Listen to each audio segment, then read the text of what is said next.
دنیش کمار ایک معروف پاکستانی سیاستدان ہیں جن کا تعلق ہندو کمیونٹی کے ساتھ ہے اور وہ ان دنوں سینٹ میں اپنی خدمات سر انجام دے رہے ہیں سینیٹر کے طور پر. اپنے مخصوص انداز بیان اور پھر اپنے گفتگو کے بڑے منفرد سٹائل کی وجہ سے وہ جانے اور پہچانے بھی جاتے ہیں اور بڑے مقبول بھی ہیں اور لوگ ان کی گفتگو کو بڑے شوق کے ساتھ سنتے ہیں. پچھلے دنوں سینٹ میں اپنی تقریر کے دوران انہوں نے ایک شخص کو ایک بہت بڑا چیلنج دیا. اب وہ چیلنج کیا تھا اور بطور مسیحی میں نے اسے اپنے اوپر کیوں لیا، اس پر بات کرنے سے پہلے آئیے ذرا وہ ویڈیو کلپ دیکھتے ہیں.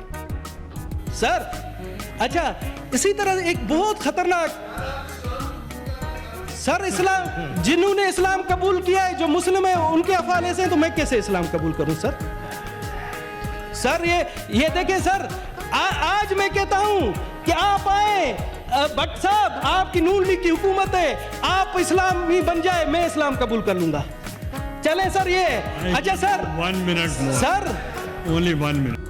اب اس میں بظاہر ایک شخص کو مخاطب کر کے یہ بات کی گئی ہے کہ بھئی جس مذہب کے آپ پیروکار ہو، جو تعلیمات آپ کو دی گئی ہیں یا آپ کا مذہب آپ کے سامنے جن تعلیمات کو رکھتا ہے، آپ اس کے اوپر عمل پیرا ہو جائیں تو میں آپ لوگوں میں شامل ہو جاؤں گا.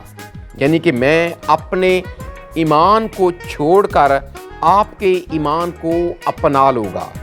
اور یہ کسی کے لیے بھی ایک بہت بڑا چیلنج ہو سکتا ہے.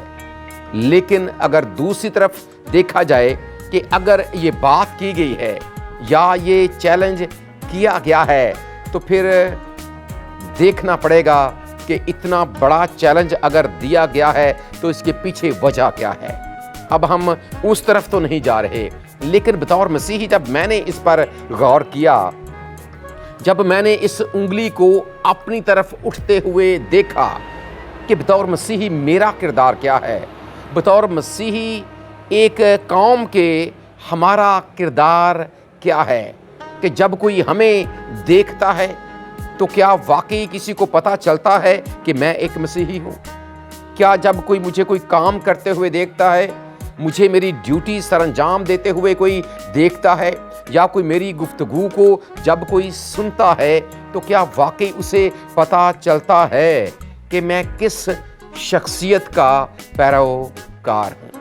اگر ہم اسی بات کو لے کر کتاب مقدس کی جانب جاتے ہیں تو بطور مسیحی یقیناً ہم اس بات کو جانتے ہیں کہ پہلی بار انطاکیہ کے شہر میں مسیحیوں کو مسیحی کہا گیا، اور یہ آپ کو اعمال کی کتاب کے 11ویں باب کی 26ویں آیت میں لکھا ہوا ملے گا کہ شاگرد پہلی بار انطاکیہ میں مسیحی کہلائے. اب مسیحی ان کو کیوں کہا گیا؟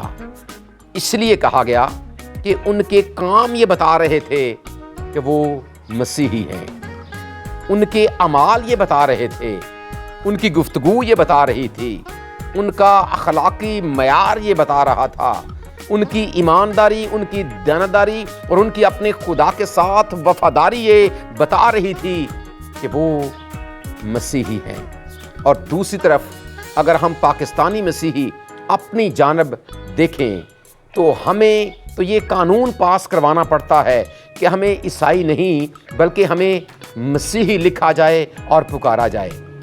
ہم خود لوگوں سے کہتے ہیں کہ ہمیں عیسائی نہیں بلکہ مسیحی کہا جائے. بھئی کیوں؟ آپ کے اعمال ثابت کریں کہ آپ مسیحی ہیں. کوئی آپ کو کیا کہتا ہے اس سے آپ کو غرض نہیں ہونی چاہیے، لیکن جب آپ کے اعمال، آپ کی گفتگو، آپ کی دیانتداری، آپ کی ایمانداری، آپ کا اخلاقی معیار اس قدر بلند ہوگا تو لوگوں کو آپ کو بتانا نہیں پڑے گا کہ آپ مسیحی ہیں. لوگ آٹومیٹکلی آپ کو کہیں گے کہ آپ مسیحی ہیں. اور آپ کا تعلق، کیونکہ مسیحی لفظ کا مطلب یہ ہے جس کا تعلق مسیحی کی ذات کے ساتھ ہے، مسیح کی ذات کے ساتھ ہے، جو جڑ چکا ہے مسیح کے ساتھ. لیکن اگر ہم لکھواتے اپنے آپ کو مسیحی ہیں، کہلواتے ہم مسیحی ہیں اور اگر ہمارے کام یہ ثابت نہیں کرتے کہ ہم مسیحی ہیں تو پھر اس لکھے جانے کا فائدہ کیا ہے؟ ذرا خود ہی اس بات پر غور کر لیں، ذرا خود ہی اس چیلنج کو اپنی زندگی میں لے لیں کہ کیا واقعی آپ کے خدا نے اور آپ کے خداوند یسوع مسیح نے آپ کو پاکستان میں اس لیے رکھا ہے کہ آپ اس طرح کے کام کریں، یا آپ کس طرح سے آپ اپنی زندگی کو گزاریں کہ آپ کو دیکھ کر کوئی اندازہ بھی نہ لگا سکے کہ آپ کون ہیں؟ آپ کی ایک الگ پہچان ہے۔ دیکھیں، جب ہم یہ کہتے ہیں کہ ہم اہل کلیسیا ہیں تو کلیسیا کا مطلب کیا ہے؟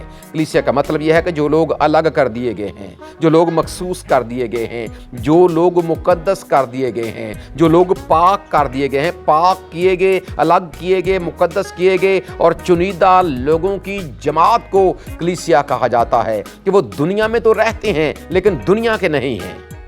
ان کا رہنے کا انداز، ان کا گفتگو کرنے کا انداز، ان کا اٹھنے بیٹھنے چلنے پھرنے کا انداز، اور سب سے بڑھ کر ان کی ایمانداری اور ان کی دیانتداری ان کی پہچان ہے۔ ان کا باہمی تعلق، ان کا باہمی واسطہ جو نہ صرف ان کا آپس میں ہے بلکہ دوسری دنیا کے ساتھ بھی ہے، یہ پہچان ہے۔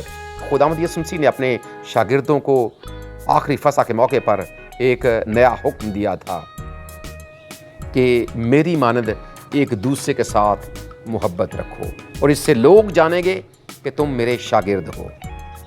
یوحنا کے انجیل کے 13ویں باب کی 34ویں اور 35ویں آیت میں آپ اس حوالے کو پڑھ سکتے ہیں۔ سو دنیش کمار کی یہ بات ہمارے سامنے اسی بات کو رکھتی ہے کہ ہم اپنی زندگی کو کس انداز کے ساتھ گزار رہے ہیں۔ اور پھر مقدس متی رسول کے انجیلی بیان میں اس کے 5ویں باب کی 14ویں، 15ویں اور 16ویں آیت میں خداوند یسوع مسیح نے اپنے شاگردوں سے کہا کہ تم دنیا کے نمک ہو، تم دنیا کے نور ہو، اور پھر یہ کہ تمہاری روشنی آدمیوں کے سامنے چمکے اور وہ تمہارے نیک کاموں کو دیکھ کر، تمہارے نیک کاموں کو دیکھ کر تمہارے باپ کی جو آسمان پر ہے تمجید کریں۔ لوگ دیکھیں تمہیں اور تعریف اور تمجید تمہارے آسمانی باپ کی کریں کہ واقعی آپ کا تعلق زندہ خدا کے ساتھ ہے، واقعی آپ کا تعلق خداوند یسوع مسیح کے ساتھ ہے، اور واقعی آپ حقیقی مسیحی ہیں۔ اور اسی بات کو خدا کا بندہ مقدس پولس رسول فلپیوں کے خط کے 2 باب کی 5ویں آیت میں لکھتا ہے کہ ویسا ہی مزاج رکھو جیسا مسیح یسوع کا بھی تھا، تاکہ لوگ آپ کو دیکھیں اور ان کو یہ پتہ چل جائے کہ آپ مسیحی ہیں۔ سو دنیش کمار کی اس بات کو ایک چیلنج کے طور پر لیں اور خداوند یسوع مسیح کی تعلیمات کو اپنی زندگی میں لے کر آئیں، اس کے پاک کلام کو اپنے دل کے اندر بٹھائیں، اس کے مطابق زندگی گزاریں۔ اسی لیے خدا کے بندے مقدس زبور نویس نے بھی لکھا تھا کہ تیرا کلام میرے قدموں کے لیے چراغ اور میری راہ کے لیے روشنی ہے۔ جو اس کا ریٹن کلام ہے، جو اس کا کتابی کلام ہے، وہ اپنے دل میں رکھیں، اور جو اس کا مجسم کلام ہے، جو خداوند یسوع مسیح ہے، جس کے حوالے سے خدا کا بندہ عبرانیوں کا مصنف یہ بیان کرتا ہے کہ ایمان کے بانی اور کامل کرنے والے خداوند یسوع مسیح کو تکتے رہو۔ اگر ایسا ہوگا تو پھر یقیناً ہمیں بتانا نہیں پڑے گا کہ ہم کون ہیں، لوگ ہمیں دیکھیں گے اور یہ کہیں گے کہ ہم واقعی مسیحی ہیں۔ ہمارا خدا ہمیں ایسا ہی کرنے کا فضل عطا کرے، آمین۔